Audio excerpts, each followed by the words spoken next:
हरि का भजन करोगे मैया तो सब दुख जो है दूर हो जाएंगे। और जो हरि का भक्ति करता है भगवान सबके घर जाते हैं, चाहे मीरा का घर हो, रैदास का घर हो, गरीब का हो, धनवान का हो, पदवान का हो, किसी का भी हो, भगवान की भक्ति यदि हो गई भगवान सबके यहाँ जो है जाते हैं। नारद जी से निवेदन किया, नारद जी ही कुछ उपाय करने लगते हैं भक्ति मैया को ज्ञान वैराग्य को पुष्ट करने के लिए। बड़े बड़े वेदों के मंत्र सुना दिए, वेद पाठ सुना दिया, उपनिषद सुना दिया, लेकिन कुछ भी प्रभाव नहीं हुआ। गीता का पाठ बार बार सुनाया, गीता पाठ है मुहुर्मुहु, बार बार जब सुनाया गीता का पाठ थोड़ी सी चेतना आई और फिर ज्ञान वैराग्य बेहोश होकर के गिर पड़ते हैं। नारद जी को बड़ी चिंता हो गई कि मेरे पास जितनी चूर्ण चटनी थी, जितनी दवाई थी मैंने चटा दी, अब कैसे कल्याण होगा। तभी आकाशवाणी होती है कि व्योमवाणी तदैवान भू मारिषे खेद्यतामिति उद्यमः सफलस्तेयं भविष्यति न संशयः। आकाशवाणी होती है कि नारद जी सत्कर्म करो तब ये पुष्ट हो जाएंगे। नारद जी कहे अब ये सत्कर्म नहीं है क्या?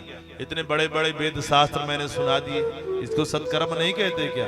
बोले सत्कर्म, कैसा सत्कर्म की बात कर रहे हैं आप? बोले कोई आपको संत महात्मा कोई बताएंगे? ऐसा कहे आकाशवाणी हुई। अब नारद जी से बड़ा कोई संत हो सकता है? अब नारद जी किसी संत के पास जाते तो संत देख करके भैया कोई आंख बंद कर ले।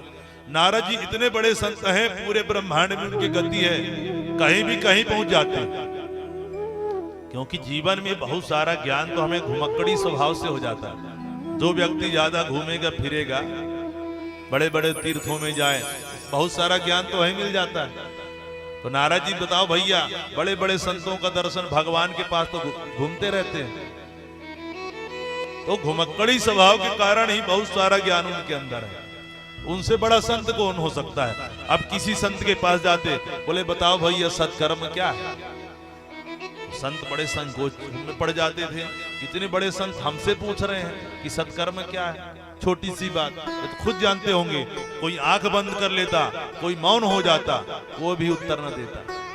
जैसे कोई बहुत बड़ा डॉक्टर हो, एमडी, तो झोला छाप डॉक्टर से पूछे भैया कि दर्द की दवा बता दो, तो झोला छाप डॉक्टर क्या कहेगा? भैया इतना बड़ा डॉक्टर, इसको क्या दर्द की दवा पता नहीं है? संकोच में पड़ जाएगा।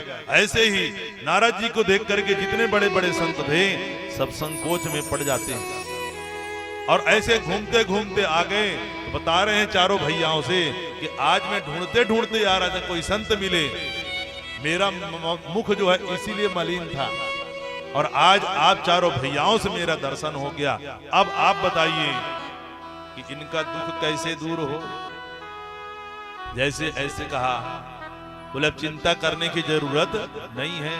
नारद जी को बोले कि मां चिंता कुरु देवर से हर्षम चित्ते समावहा उपायम सुख साध्योत्र वर्तते पूर्व एव ही।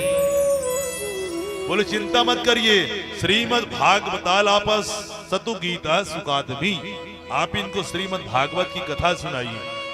और कौन सा भागवत की कथा? जिनको सुखदेव जी महाराज ने गाया है, उनको सुनने से इनके सब दुख जो है दूर हो जाएंगे। नारद जी को जो है विश्वास नहीं हुआ इनकी बातों में आगे।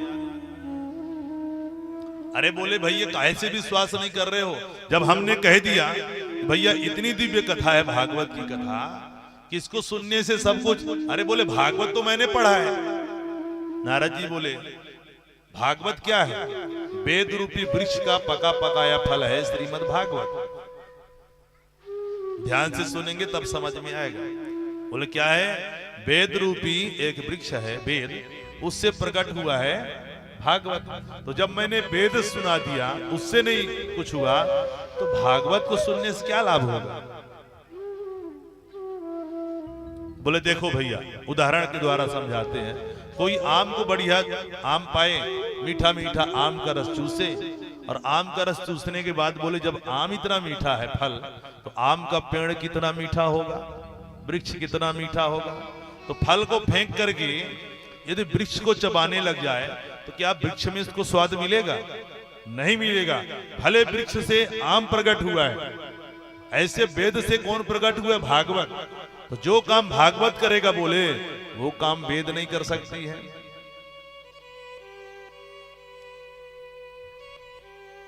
शक्कर किससे निकलता है? गन्ने से। गन्ने से शक्कर बनता है। किसी ने कहा भाई ऐसा करते हैं, अब की बार मिठाई जो बनाते हैं हम गन्ने के रस से बना लेते हैं, गन्ने के रस से ही तो शक्कर बनता है। क्या गन्ने के रस से शक्कर बनेगा? मिठाई बनेगा? नहीं बनेगा, उसमें शक्कर ही लगेगा। भले गन्ने के रस से शक्कर बनता है, जो काम शक्कर करेगा वो काम मिठाई करने, वो काम गन्ने का रस करने वाला नहीं है। घी किससे निकलता है? दूध से। अब किसी ने भैया घी में पूड़ी सेक रहे थे, बोले तो पूड़ी सेकते सेकते घी खत्म हो गई। अब कहते ऐसा करते हैं, घी किससे निकलता है? दूध से निकलता है, तो बाकी पूड़ी दूध से सेक लेते हैं। क्या दूध से पूड़ी सिकाएगी? भले दूध से घी प्रकट होता है, नहीं सिकाएगा। इसी प्रकार से भले भागवत वेद से प्रकट हुआ है, जो काम भागवत करेगा वो काम वेद कभी भी नहीं कर सकते हैं। जब ऐसे अनेक उदाहरणों के द्वारा समझाया तब इनको समझ में आ जाता है नारद जी को। नारद जी कहते मैं समझ गया, कोई कितना भी बड़ा विद्वान हो जाए, कितना भी बड़ा पढ़ लिख के अपने आप को विद्वान समझे, लेकिन जब तक उसको किसी का सच्चे संतों का सत्संग नहीं करता, सच्चे पुरुषों का सत्संग नहीं करता, उसका जीवन में कभी कल्याण होने वाला नहीं है।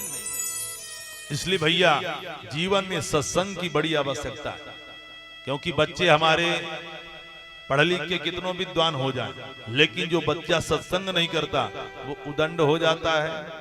इसलिए जीवन में सत्संग की बड़ी आवश्यकता है, क्योंकि जब सच्चे संतों की शरण में जाते हैं, सत्संग करते हैं, सत्संग सुनते हैं, तब हमें समझ में आते भैया ये बात तो हम जानते ही नहीं थे कि भाग्योदयेन बहुजन्म समर्जितेन सतसंगमं च लभते पुरुषो यदा वै अज्ञान हेतु कृत मोह मदान्धकार नासं विदाहि तदोदयते विवेकः। भाग्योदयेन बहुजन्म समर्जितेन, जब हमारा भाग्य उदय होता है, कैसे? कई जन्मों के पुण्य इकट्ठे होकर जब उदय होते हैं, तब हमें इस प्रकार से सत्संग करने का अवसर प्राप्त होता है।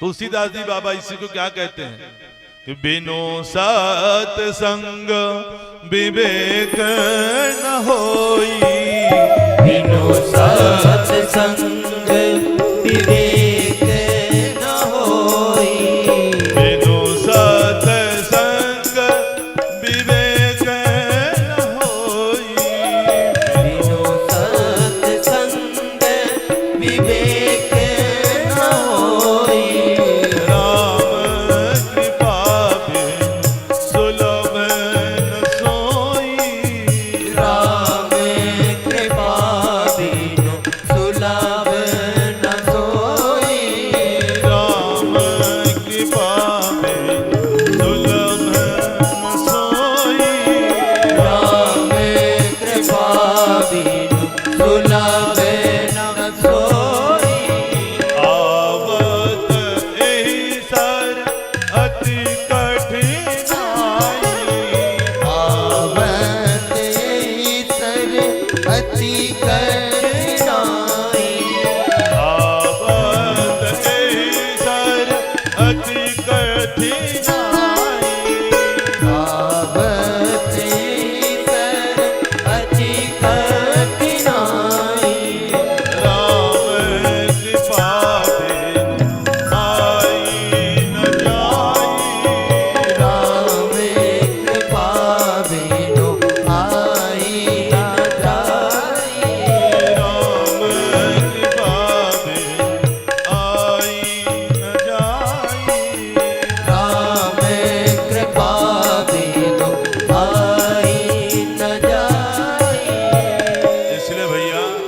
अपने आप को कितना भी बड़ा ज्ञानी समझे, जब तक सत्संग नहीं करेगा तब तक उसको जीवन में सच्चा मार्गदर्शन जो है मिलने वाला नहीं है। जब इस प्रकार से बात बताई सनकादियों ने नारद जी को, नारद जी जैसा विद्वान कौन हो सकता है, लेकिन नारद जी के मन में भी अज्ञानता आ गया। तो जब नारद जी के मन में अज्ञानता आ सकता है तो हमारे अंदर आ जाए, इसमें कोई संशय नहीं है। इसलिए भैया जीवन में खूब सत्संग करना चाहिए। बोलिए राधे राधे। कथे के बीच में राधे राधे जरूर कहते रहिए, क्योंकि कथा में दो विघ्न जरूर आते हैं। कौन कौन? एक निद्रा देवी, बढ़िया खंभा मिल जाए तो मस्त नहीं जाता, और दूसरा मनीराम जी का ठिकाना नहीं है भैया। मनीराम मतलब समझते हैं मन।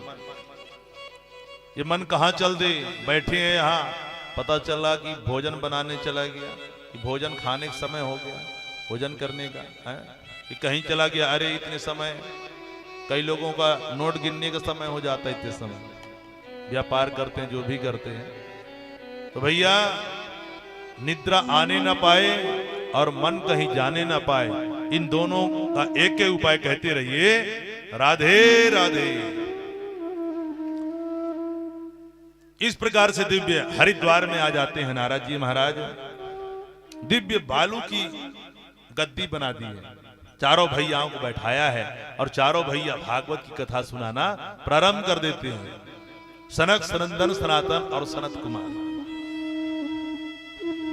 कोई माइक कोई नहीं लगा है भैया कथा में। अब आप कहेंगे आजकल तो महाराज पहले कहते माइक अच्छी होनी चाहिए, काहे? अब भैया कथा कहाँ हो रही है? हरिद्वार में।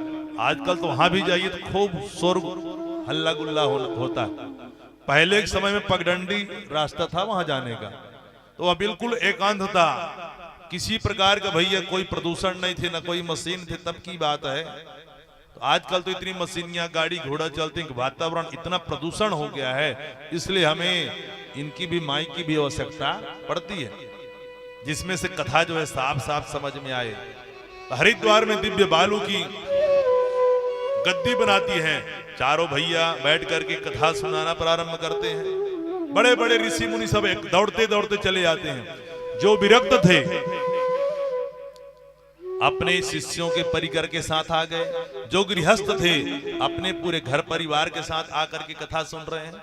देखिए कथा का नियम है, कथा में जाइए अकेले नहीं, 10 को अपने साथ लेके जाइए, और कथा में जितने सुन के जाइए तो बताइए अड़ोसी पड़ोसी को, सबको। तो भैया कथा हो रही है, चलना है, उसका पुण्य भी, आपने किसी को बुला दिया, आपके आने से कोई कथा सुन लिया, किसी की जिंदगी बदल गई तो उसका पुण्य आपको मिल जाता है। आपसे आप कुछ करना नहीं पड़ता है। इसलिए कथा में जो है आप सुनिए और अनेकों को सुनाइए, उससे जो है परम लाभ मिलता है। कौन कौन से ऋषि आ जाते हैं कि भृगुर वशिष्ठ शबनस्य गौतमो मेधातिथिर्दे बलदेव रातौ रामस्तथा गाधिस्तश्च साकलो मृकंडो पुत्र त्रिजपे पलादाः योगेश्वरो व्यास पराशरौ च छाया सुसुगोजा जलिजन्नु मुख्या सर्वेप्यमे मुनिगणा सह पुत्र शिष्या स्वस्त्रीभिरायुरति प्रणयेन युक्ता। बड़े बड़े ऋषि मुनि सब गंगा के किनारे आ जाते हैं और जोर जोर से भागवत भगवान की जयकारा होने लगती है। बोलो श्रीमद् भागवत महापुराण की जय हो। जय शब्द नमः शब्द शंख शब्द तथैव च, शंख की शब्द, जोर जोर से शंख की ध्वनि सुनाई दे रही है और कथा सुनाना प्रारंभ कर दिया। सनकादियों ने क्या कहते हैं कि सदा सेव्या श्रीमद् भागवती कथा यस्या श्रवण मात्रेण हरिश्चित्रम समाश्रयेत। भागवत की कथा हमेशा श्रवण करना चाहिए, हमेशा सुनना चाहिए। और जो भागवत की कथा सुनता है बड़े प्रेम से, टेढ़ी टांग वाला उसके चित्त में आकर ऐसे चिपक जाता है कि निकालने पर भी नहीं निकलता है। टेढ़ी टांग वाले समझते हैं ना,